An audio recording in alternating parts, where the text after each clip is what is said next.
அனைவருக்கும் வணக்கம். இந்த வீடியோவில் நம்ம ப்ரிப்போசிஷனில் ஒரே மீனிங் கொடுக்குற ஆன், அபவ், ஓவர் இதுக்கான எக்ஸ்ப்ளனேஷன் தான் பார்க்க போகிறோம். ஏன்னா எல்லா இடத்துலையுமே நம்ம மேலே அப்படின்ற ஒரு மீனிங் கொடுக்கும்போது ஆன்ட்டு பயன்படுத்த மாட்டோம், எல்லா இடத்துலையுமே அபவ் பயன்படுத்த மாட்டோம், எல்லா இடத்துலையுமே ஓவர் பயன்படுத்த மாட்டோம். அதுக்குள்ளே ஒரு சின்ன சின்ன வித்தியாசங்கள் இருக்குது.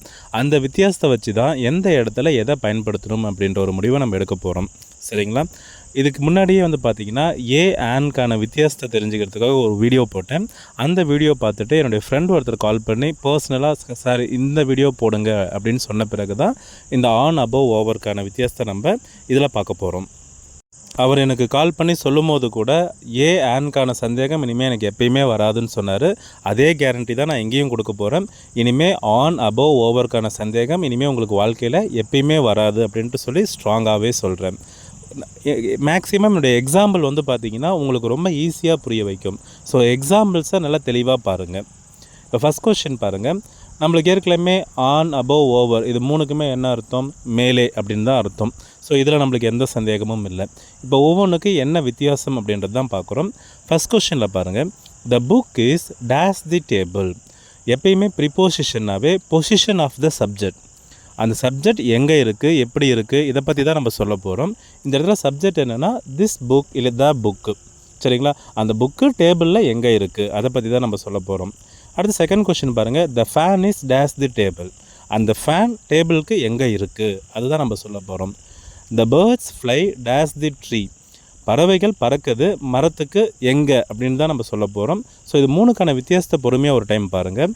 The book is dash the table. எல்லாருமே சொல்கிறது ஆன் த டேபிள். ஆமாம், பதில் பார்த்திங்கன்னா ஆன் த டேபிள் தான்.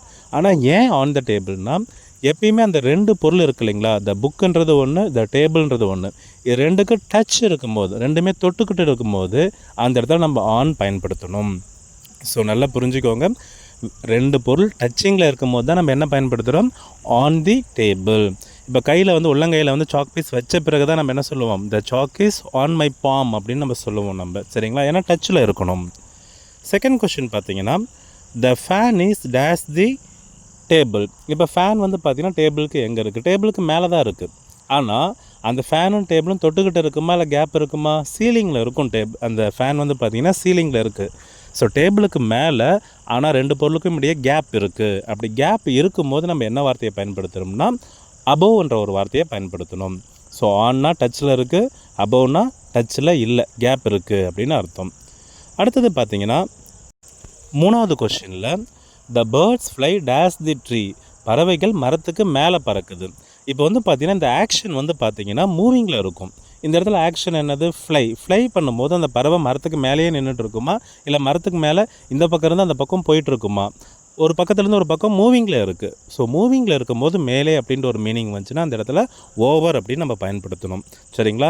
டச்சிங்கில் இருந்தால் ஆன், டச் இல்லாமல் கொஞ்சம் கேப்பில் இருந்துச்சுன்னா அபவ், மூவிங்கில் இருந்துச்சுன்னா ஓவர். இதுதாங்க ரொம்ப தெளிவாக தெரிஞ்சிக்க வேண்டிய விஷயம். ஆனால் மூணுக்குமே என்ன அர்த்தம்னா மேலே அப்படின்னு தான் அர்த்தம். ஸோ இப்போ மூணுமே நீங்கள் தெளிவாக புரிஞ்சுக்கிட்டீங்கன்னு நான் நம்புகிறேன். இப்போ நம்ம பார்த்திங்கன்னா நம்மளுடைய அண்டர்ஸ்டாண்டிங் செக் பண்ணிக்கலாம். நம்ம கீழே 3 கேள்வி கொடுத்துருக்கு. அதுக்கான ஆன்சர் நீங்களே ட்ரை பண்ணுங்கள். They kept the mirror dash the sink. நம்ம பாத்ரூமில் சிங்க் வைக்கிறோம் இல்லைங்களா? அதுக்கு மேலே கண்ணாடி வச்சுருப்போம். அதை பார்த்து தான் பல்லு விளக்குவோம் நம்ம. ஸோ இந்த இடத்துல பார்த்திங்கன்னா சிங்க்கும் அந்த மிரரும் டச்சிங்கில் இருக்குமா டச்சிங் இல்லாமல் இருக்குமா யோசிச்சு நீங்கள் பதில் சொல்லுங்கள். த கோட் ஜம்ப்டு டேஷ் தி ஃபென்ஸு. அந்த ஆடு பார்த்திங்கன்னா வேலியை தாண்டி போகுது அப்படின்னு சொல்லுவோம். வேலி மேலே தாண்டி போகுது, வேலி மேலே. ஸோ இந்த இடத்துல பார்த்திங்கன்னா மூவிங்கில் இருக்குது, நம்ம தெளிவாக தெரிஞ்சுக்கிட்டோம். ஸோ இங்கே என்ன ஆன்சர் வரும்னு நீங்கள் யோசிங்க. Keep the bottle dash the table. அந்த டேபிள் மேலே பாட்டில் வைங்க.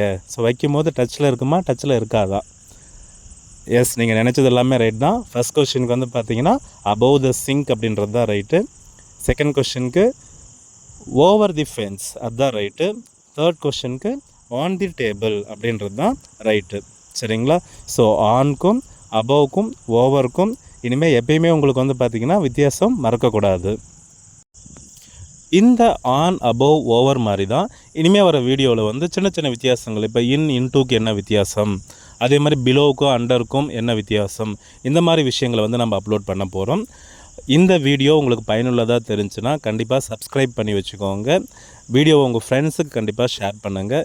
ஏன்னா இனிமேல் நம்ம அனுப்புகிற எல்லா வீடியோவுமே வந்து பார்த்திங்கன்னா நம்மளுக்கு இங்கிலீஷ் ஓரியன்டாக, அதாவது இங்கிலீஷை கரெக்டாக பேசுகிறது எப்படி, இங்கிலீஷ் பேசலாம், யார் வேணாலும் பேசலாம், ஆனால் கரெக்டாக கிராமட்டிக்கல் எரர் இல்லாமல் எப்படி நம்ம மெசேஜை கன்வே பண்ணணும் அப்படி நம்ம தெரிஞ்சுக்க போகிறதுக்காக தான் இந்த வீடியோஸை நம்ம அப்லோட் பண்ணுறோம். தேங்க்யூ.